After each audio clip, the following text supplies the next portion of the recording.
મારા પતિએ પોતાનું લાયસન્સ ગુમાવ્યું કારણ કે મેં તેમની સ્પીડિંગ ટિકિટ લેવાની ના પાડી દીધી. તેઓ 50ની લિમિટવાળા ઝોનમાં ખૂબ જ ઝડપથી ગાડી ચલાવતા પકડાયા હતા. કેમેરામાં ફક્ત લાયસન્સ પ્લેટ જ દેખાઈ હતી, એટલે તેમની પાસે બે જ રસ્તા હતા.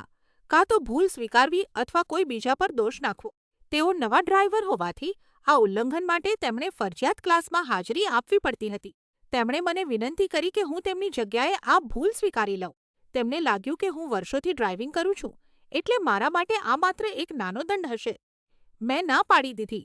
મને સ્પીડિંગ બિલકુલ પસંદ નથી અને હું મારો ક્લીન રેકોર્ડ બગાડવા તૈયાર નહોતી. પછી તેમણે કંઈક એવું કર્યું જેની મેં કલ્પના પણ નહોતી કરી. તેઓ આખા વર્ષ સુધી તે ક્લાસમાં જવાનું સાવ ભૂલી ગયા. હવે, તેમણે પોતાનું લાયસન્સ ગુમાવ્યું છે અને તેમને ફરીથી થિયરી અને પ્રેક્ટિકલ બંને પરીક્ષાઓ આપવી પડશે. તેઓ છેલ્લા કેટલાક દિવસોથી ખૂબ ગુસ્સામાં છે અને દાવો કરી રહ્યા છે કે આ બધું મારી ભૂલ છે. હું મારી વાત પર અડગ છું. મને ખબર નહોતી કે તેઓ આટલા બેજવાબદાર સાબિત થશે. શું અહીં હું ખોટી છું?